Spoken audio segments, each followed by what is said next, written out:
Unos 330.000 menores habrían sido víctimas de abusos sexuales dentro de la Iglesia Católica en Francia en los últimos 70 años. De acuerdo a un reporte de una comisión independiente del país, la cifra incluye las agresiones cometidas por unos 3.000 sacerdotes y otras personas relacionadas con la Iglesia, delitos que las autoridades católicas cubrieron durante años de forma sistemática, según este informe.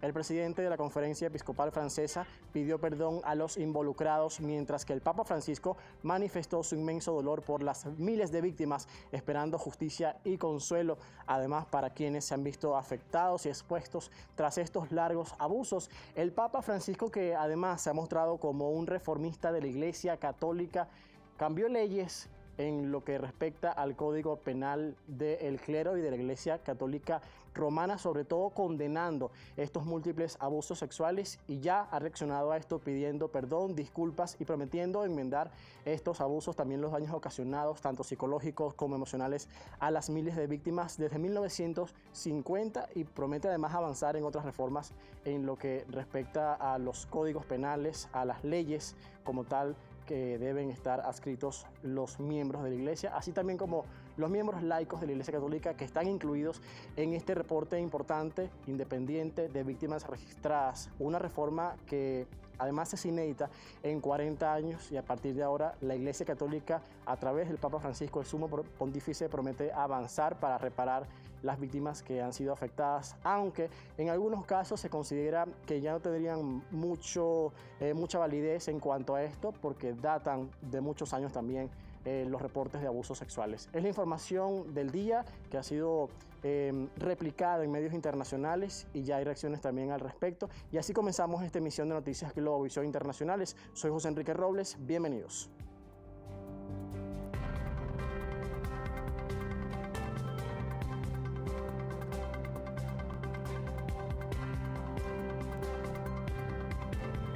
Comenzamos esta emisión de Noticias Globovisión Internacionales actualizando información que ocurre a esta hora en Europa, porque Francia recibió hace minutos en París al jefe de la diplomacia estadounidense Antony Blinken para preparar las decisiones concretas de cara a superar la crisis de los submarinos entre ambos aliados. El Palacio del Elíseo informó que este largo encuentro en París, que no estaba previsto en la agenda, debe contribuir a restaurar la confianza entre Francia y Estados Unidos tras esa inédita fractura en sus relaciones ocurridas a mediados de septiembre.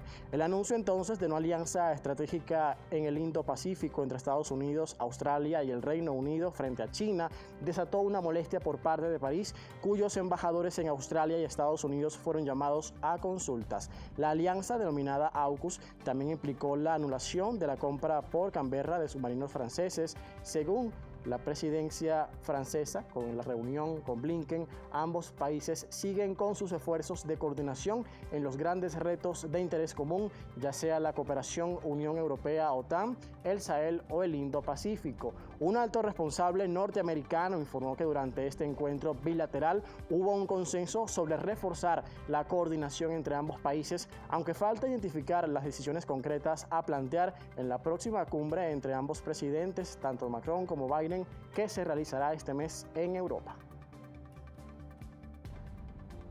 Del continente europeo vamos al nuestro, al latinoamericano, porque el presidente de Ecuador, Guillermo Lasso, se defendió de la investigación periodística de Papeles de Pandora, que expone al mandatario como miembro de 14 sociedades offshore, la mayoría con sede en Panamá, cerrándolas luego que el correísmo aprobara una ley que prohibía a los candidatos presidenciales tener empresas en paraísos fiscales. Veamos lo que dijo. Ninguna empresa en ningún paraíso fiscal, en ningún lugar del mundo, tal cual como lo dice la publicación. Yo me deshice de muchas compañías e inversiones precisamente para poder inscribirme candidatura y ejercer el cargo de presidente del Ecuador. Son las 12:39 en Chile. En este sentido nos trasladamos a Santiago, donde nuestro corresponsal Arián Dávila nos ofrece detalles a esta hora sobre las últimas reacciones tras la supuesta participación del presidente de Chile, Sebastián Piñera, en la compra-venta de una minera, y que ha sido también evidenciado y reflejado en estos Pandora Papers. Buenos días, Arián. Hola, sí, muy buenos días. Saludamos a esta hora a toda la audiencia que sintoniza Noticias Globovisión Internacionales. Efectivamente, el grupo de parlamentarios de oposición del Congreso catalogó de extremadamente graves y delicadas las acusaciones realizadas por esta investigación periodística. Sin embargo, el presidente Sebastián Piñera, en su alocución, ella afirma la no participación en esta operación. Escuchemos parte de sus declaraciones. Y con respecto a la venta de Minera Dominga el año 2010, los hechos mencionados en ese reportaje no son nuevos. Fueron públicamente conocidos por los medios de comunicación el año 2017 y además fueron investigados en profundidad por el Ministerio Público y resueltos por los tribunales de justicia durante el año 2017.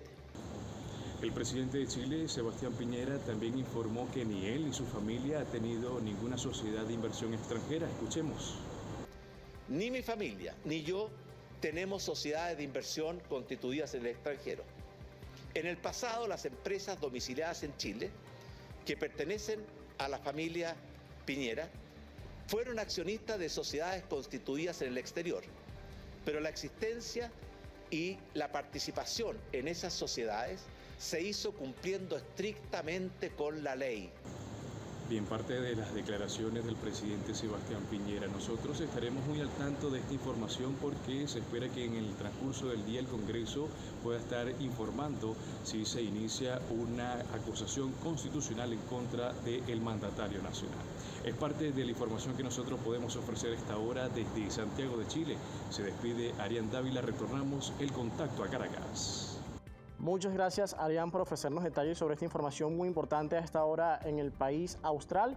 Y estamos pendientes de lo que pueda tomar la decisión el Parlamento durante el día de hoy al respecto. Y tras estas declaraciones de Piñera negando y rechazando estas acusaciones que se exponen en los Pandora Papers publicados durante este fin de semana. Vamos a cambiar de tema, vamos a Perú, porque el expresidente peruano Alberto Fujimori fue intervenido en un procedimiento cardíaco por obstrucción arterial. Su hija Keiko Fujimori ofreció detalles luego de 40 minutos de operación donde lograron ponerle 2 tubos pequeños dentro de la arteria que se encontraba entorpecida a un 70%. Recientemente el Instituto Nacional Penitenciario había mencionado que Fujimori requería un procedimiento invasivo cardíaco. El expresidente peruano salió el viernes de emergencia de la cárcel para recibir un tratamiento especializado.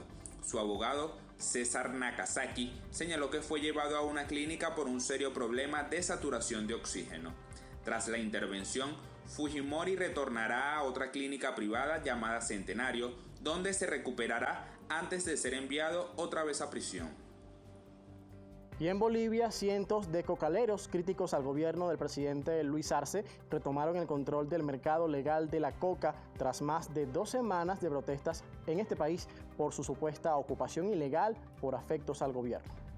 Los trabajadores de la planta entraron al mercado después de más de 1 hora de enfrentamientos con la policía que custodiaba el lugar. Autoridades informaron que durante la jornada resultaron heridos 10 uniformados y 11 civiles. Durante horas de la noche, los cultivadores realizaron una vigilia en el mercado ubicado en el barrio de Villa Fátima de La Paz. El mercado, que se encuentra a cargo de la administración de la Asociación de Productores de Hoja de Coca de La Paz, fue tomado por otro grupo afín al gobierno, lo que provocó los enfrentamientos con la policía y las protestas por parte de miembros de la asociación. El comercio de la hoja de coca es legal en Bolivia y se realiza en mercados expresamente señalados por ley y son manejados por sindicatos de cocaleros. En Perú, el ministro del Trabajo, Iber Maraví, corre el riesgo de ser censurado tras no convencer al Congreso de no tener vinculación con el grupo terrorista Sendero Luminoso. Ayatollah Núñez está con nosotros a esta hora y nos ofrece el reporte. Buenos días. Así es, amigos de Globovisión, muy buenos días. Desde Lima les informo que el ministro de Trabajo, Iber Maraví, compareció ante el Congreso en una interpelación que duró aproximadamente 4 horas y respondió 7 preguntas cuyas respuestas no dejaron satisfechos a los legisladores. Sin embargo, en su derecho de palabra, recordó que a pesar de aparecer en los registros policiales que datan de la década de los 80, nunca fue condenado por algún delito relacionado al terrorismo. soy inocente de todo. Es cosa juzgada. Y sobre eso, increíblemente, me han estado condenando de manera pública, con propósitos políticos. A lo interno del Congreso circuló una moción de censura que ya tiene 40 firmas. De concretarse sería el primer ministro que sale por presión del legislativo y el segundo del gabinete del presidente Pedro Castillo. Recordemos que la primera baja fue la del representante Héctor Béjar, que tenía como cargo canciller de la República. Esta es la información para compartir desde Lima y con ella retorno a Caracas. Buenos días. Gracias a Ayatollah Núñez por este reporte sobre la actualidad en el gobierno peruano. De Perú vamos a Estados Unidos porque funcionarios de Washington informaron que grupos de refugiados afganos llegarán nuevamente al país tras una masiva campaña de vacunación contra el sarampión. Esto después de que un brote provocara una pausa de 3 semanas en las evacuaciones. De acuerdo con información del Departamento de Seguridad Nacional estadounidense, DHS por sus siglas en inglés, unas 49.000 personas han sido vacunadas desde que se detectó un brote de sarampión entre algunos de los evacuados de Afganistán. Este brote, detectado inicialmente en 24 personas, puso en pausa una de las mayores iniciativas de reubicación de refugiados en la historia de Estados Unidos, dejando varados a unos 15.000 afganos en puntos de tránsito en el extranjero. En recientes declaraciones, autoridades médicas del Departamento de Seguridad Nacional expresaron que el éxito de esta campaña de vacunación demuestra el compromiso con la salud y el bienestar de los evacuados afganos que llegan, con el personal que ayuda a esta misión y con el pueblo estadounidense. También se indicó que todas las personas procedentes de Afganistán en esta evacuación también se someten a pruebas anti-COVID y que aproximadamente el 84% de los refugiados en Estados Unidos y en los puntos de tránsito en el extranjero ya han sido vacunados contra la pandemia. También en materia migratoria, autoridades mexicanas buscan a 13 migrantes que habrían desaparecido cerca de la frontera con Estados Unidos después de haber sido retenidos por traficantes de personas. En un comunicado, la Fiscalía del Estado norteño mexicano de Chihuahua indicó que realizan un rastreo aéreo y terrestre en el municipio Coyame del Sotol, localizado en el desierto de Chihuahua, fronterizo con Nuevo México y Texas, Estados Unidos, señala el boletín. Según detalles de la investigación, el grupo de migrantes salió de 2 puntos de Chihuahua el pasado 25 de septiembre rumbo al municipio fronterizo de Ojinaga y con ellos viajaba un menor de 14 años quien logró evadir la situación y regresar con sus familiares. Hasta el momento se han presentado 7 reportes de ausencia de personas, una de ellas en el municipio de Aldama y 6 en la capital del estado de Chihuahua, mientras que se tiene la confirmación de la nacionalidad mexicana que 2 de los migrantes hasta ahora están desaparecidos. Cambiamos totalmente de tema, vamos de Latinoamérica a Europa porque en Reino Unido unos 65 militares se pusieron al volante de camiones cisterna, cumpliendo así con la ordenanza del gobierno de Boris Johnson para aliviar la crisis de combustible en este país. Medios británicos informaron que la situación en las gasolineras está mejorando, pese a que en torno al 22% de las estaciones de servicio en Londres y la región del sureste de Inglaterra continuaban desabastecidas. Los problemas con el combustible comenzaron hace más de 11 días, cuando la principal compañía de energía y petróleo del Reino Unido experimentó dificultades para abastecer su red de establecimientos. El gobierno culpa la crítica situación a la escalada en la demanda de gasolina que se disparó ante el miedo de los conductores a no poder repostar. El Ejecutivo británico ha movilizado a más de 200 soldados para aliviar la crisis y se ha comprometido a tramitar 300 visados temporales en lo que será la primera tanda de camioneros europeos que acepten trabajar en Reino Unido. Set radio.